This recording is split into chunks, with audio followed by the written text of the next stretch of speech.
The movie starts with the crash landing in East Malaysia of a space shuttle from the Life Foundation. Astronaut J.J. Jameson III is the only survivor found by the responding medical personnel. When Jameson is placed inside an ambulance, the object that had become attached to him has come to life and is attacking the people inside, forcing the vehicle to roll over and crash. With the alien symbiote living inside him, an EMT emerges from the rubble. We see reporter Eddie Brock in San Francisco, the city where he resides with his fiancée, and Wang, a lawyer who will defend the Life Foundation and its chief executive officer, Carlton Drake.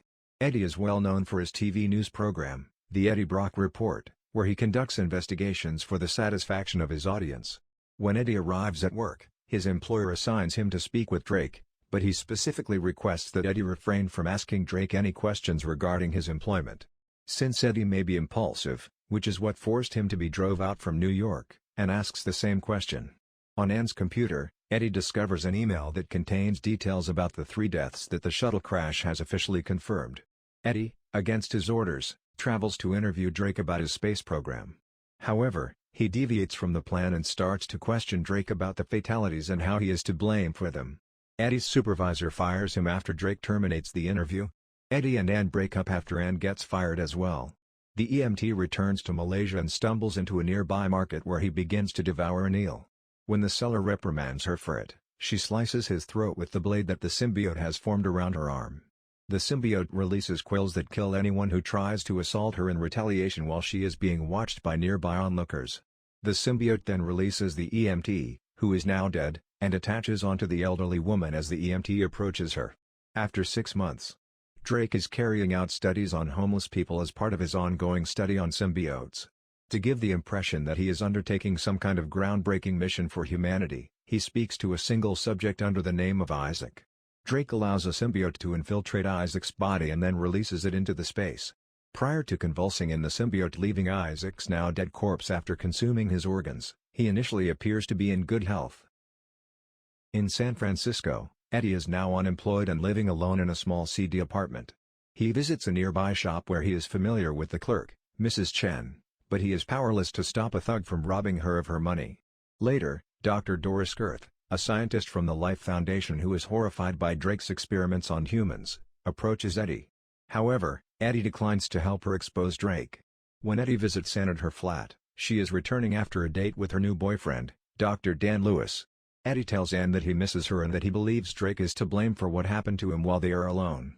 Anne responds by telling Eddie that he is the one to blame for having reached rock bottom. Later, Eddie calls Skirth to invite her to join her quest. Skirth sneaks Eddie into the Life Foundation's administrative building.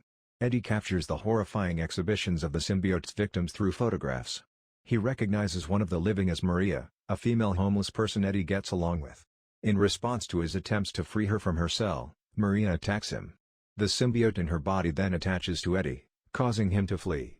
Eddie is being pursued by security officers, but due to his apparent increased strength and agility, he is able to get away.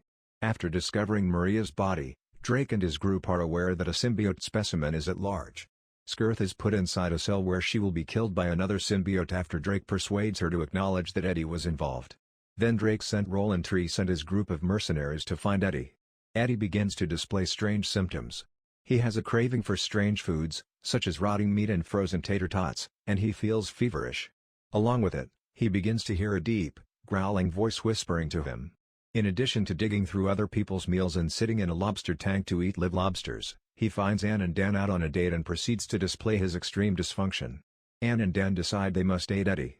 Eddie has an MRI test carried out on him by Dan, however the frequency of the test results in an unpleasant distortion in Eddie's skull. Eddie is once more in discomfort at home because his neighbor is playing music too loudly. When Eddie tries to convince the neighbor to reject him, he is mocked until the symbiote transforms his face into a horrific appearance, at which point the neighbor immediately agrees. Later, Treese and his band of criminals enter Eddie's house to kidnap him. Eddie tries to give up, but the symbiote has more suggestions. Eddie is forced to use the symbiote to fight off the mercenaries as they attack. Drake is impressed that Eddie is a good fit for the symbiote when Treese records this to show off to him. Then, as more mercenaries begin to arrive, Eddie leaves his flat. As he locates a motorbike to ride, Eddie is being pursued through the city. Up until Treese rams Eddie with his car, the symbiote aids him in eliminating the thugs and allowing him to move around the streets with ease. The symbiote takes over Eddie's entire body as he approaches, changing him into Venom. Another merc fires at Trees before Venom can kill him. Venom chews off his head before fleeing. Eddie finds himself next to a lighthouse where his broken bones are remarkably repaired. Although Eddie is horrified upon witnessing a man's head being bit off, Venom, as the symbiote refers to itself, maybe, himself, speaks to him and compliments him on being a superb host. Eddie is instructed to obey by Venom if he wants to live. Eddie as Venom jumps the building where he once worked to hand-deliver evidence of Drake's crimes to his former employer. When a jet passes overhead and its frequency interferes with the symbiote, Eddie almost falls off the roof, but Venom is able to catch him before he hits the ground. Eddie tries to flee after leaving the evidence, but the mercenaries retry to capture him. Venom fights them off and then runs away. Following her visit to Eddie's flat and her discovery that it is a crime scene, Anne and Eddie meet and she brings him to Dan's office for additional assistance. Eddie has a problem, and she knows it. Having grown fond of Anne, Venom instructs Eddie to speak with her. Eddie offers his apologies for his mistakes, but Anne says that now is not the appropriate time. Dan does yet another test on Eddie and finds that the symbiote is actually a parasite. Dan informs Eddie that the symbiote and he are effectively robbing each other of life, and Anne activates a high frequency that forces the symbiote to separate from Eddie's body. After Eddie goes, Venom escapes via the vents and attaches himself to a tiny dog. Then Treese and his men manage to capture Eddie and deliver him to Drake. The elderly woman from earlier visits to airport where she locates a little child to serve as a new host for the symbiote. Drake is located by the girl in San Francisco, and the symbiote subsequently takes over Drake's body. Eddie is questioned by Drake concerning the whereabouts of the symbiote. Drake's symbiote transforms into Riot and surrounds his body. Eddie finds out that Drake's strategy is to return to outer space in search of more symbiotes, which he will then bring back to Earth where they will exploit humans as hosts. Following the discovery of the dog host of Venom, Anne proceeds to the Life Foundation where she is now hosting Venom. In addition to helping Eddie escape, Anne bites off Treese's head and gives Eddie a kiss while transferring Venom back to him. Before Drake and Riot board the rocket, Eddie and Venom set out to find them. While Anne activates a frequency to disorient them both and force the symbiotes to abandon their hosts, the two men engage in combat utilizing their symbiote forms. Drake tries to reconnect himself when he sees Riot, but Eddie pushes him off from the edge. Riot turns back and impales Eddie before boarding the rocket as it begins to take off. Eddie is located by Venom, who reattaches to him and treats Eddie's impalement wound. The rocket then explodes, killing Drake and Riot as they leap onto it and Venom tears open the fuel line. Venom appears to die in the rocket's flames as Eddie goes into the sea. Eddie and Anne seem to have fixed up their friendship at some point after that.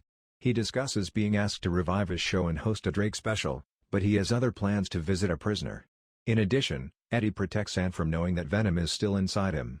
As Eddie turns to leave, he runs into an elderly man, who urges him to keep fighting for the things he values. Venom also desires the man's dog for dinner. Eddie explains to Venom as they walk around that if they are going to stick together, he cannot simply eat whoever he wants and that they might only be able to target the really evil people. When he enters Mrs. Chen's store, the previous thug makes another attempt to demand money from her. In front of Mrs. Chen, Eddie transforms into Venom and eats the criminal. Venom says they can do whatever they want when Eddie asks him what they should do next. Eddie visits San Quentin prison to speak with his most recent subject, Cletus Cassidy, a serial killer. Cassidy promises that there will be carnage once he is freed. Well, that's all for today's video. We hope you enjoyed it, and please support us by subscribe to the channel and click on the bell icon to get notification for new videos every we post.